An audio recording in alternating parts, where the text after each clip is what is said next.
Hello, it's been a while.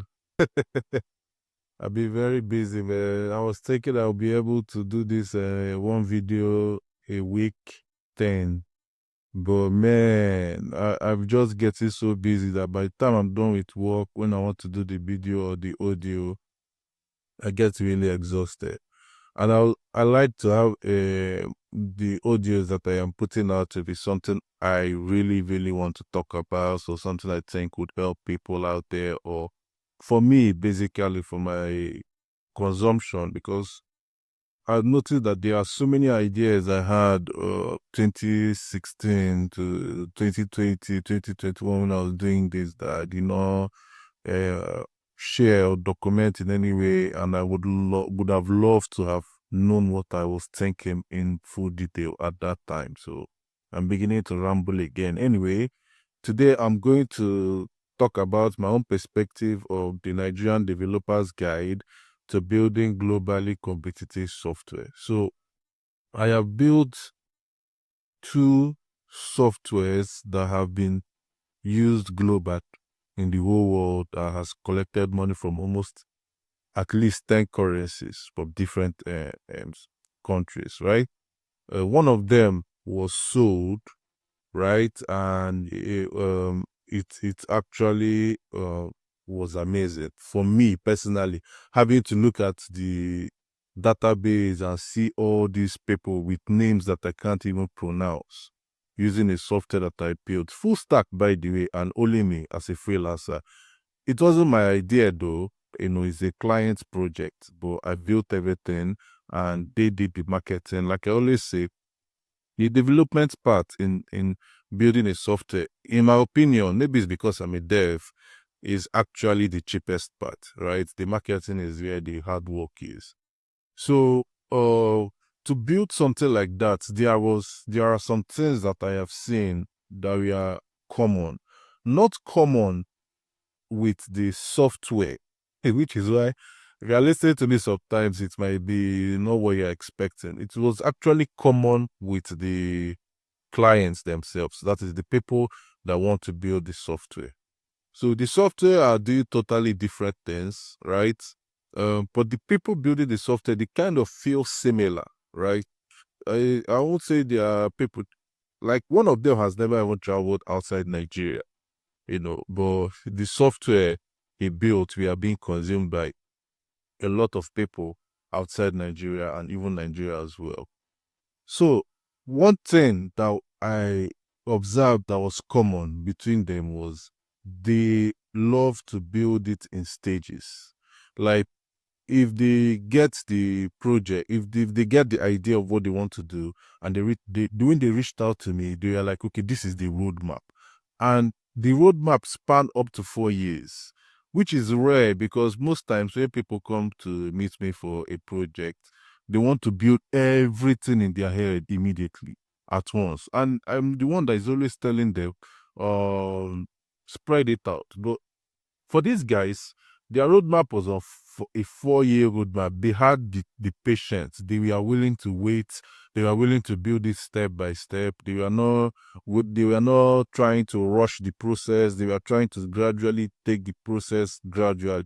I'm speaking rambling again. So they are trying to take it bit by bit. And the reason why is because for every stage we cross, it gives room for iteration. So they get to see, okay, this is not working, this is working. Okay, this is working.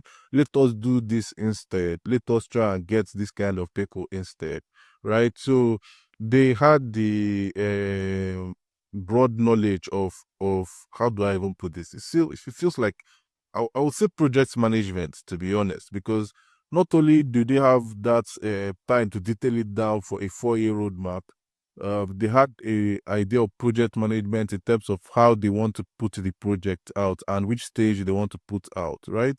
So that was what I observed when I was building this software for them, right? They broke it down into bits, and for every bit they promote it, see what works, what doesn't work. What works, they double down on it. What doesn't work, they find another angle.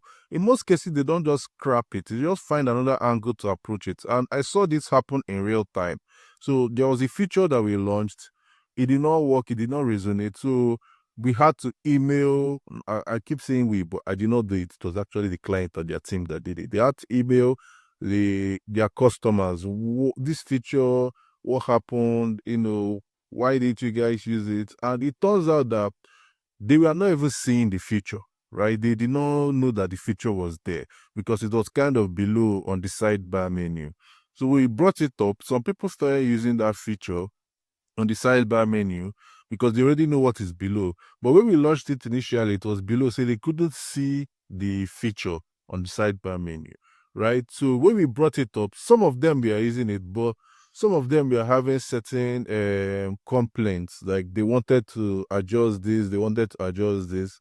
And we kept on iterating on it. We kept on adjusting it to fit what they wanted to do. And bam, that was how that feature worked.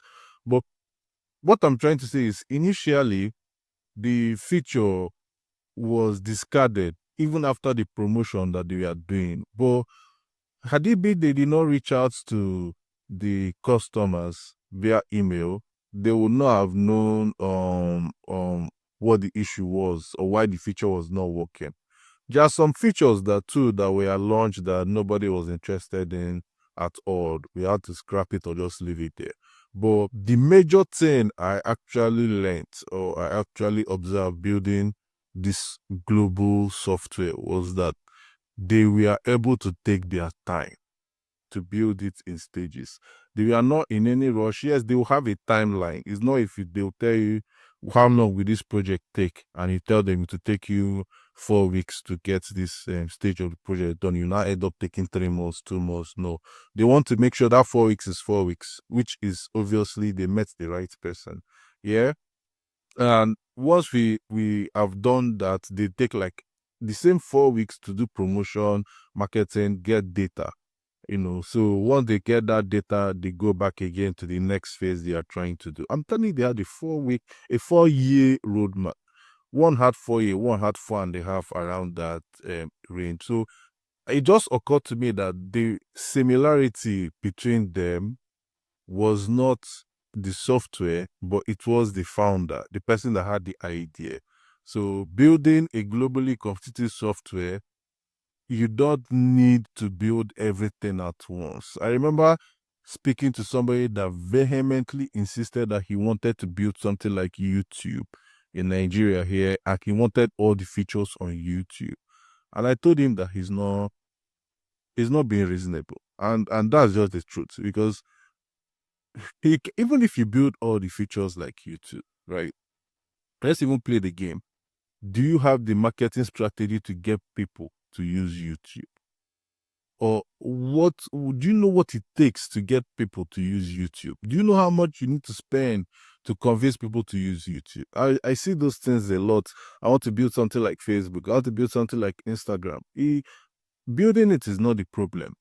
The problem is, how do you get users on that platform, right? So that is the difference I saw, because these softwares I told you about, we connected a lot of payment gateways because there are a lot of people that needed the service and they are willing to pay for the service. And the second thing I did notice was that they impacted this software with value.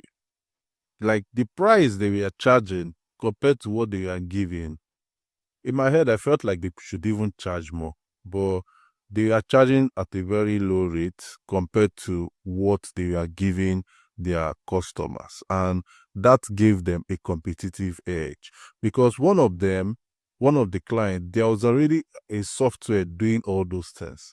They brought their price to 20% of what their competition is charging, and gave way more value than what your competition is charging. So you could see that it was a no-brainer for people to sign up on that software. So I would say that was the second thing. The cost to value was very low. Like the cost they charged for their software was really low. But it is software. Once you built it, you built it. So it's not like you are selling a physical product. And they made profits. They made that. So like the person I'm referring to in particular that sticks to my own, I'm saying, is it happened to both of them, but that person ended up selling the company for a huge sum of money in foreign currency. because the person that bought that software is not even in Nigeria. Yeah, so that is something to also bear in mind. Like if you can build the software, and I think Nigeria gives us a competitive edge in that aspect because dollar has value here. So if you get like $10,000 a month, it means something. But maybe in a country like the US or in the UK, $10,000 can never mean the same thing it means here in Nigeria. So he already has an edge over the competition in that aspect. This is just me thinking. It's not like this is what he told me or anything. So that is something to also bear in mind. So the two things I mentioned was patience. They had the patience to work on their roadmap and take their time to build the software.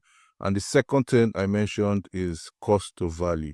Their cost was very, very cheap compared to what they were offering in the market. And that was how it exploded. So I believe that's all I have for you guys today. Thank you very much.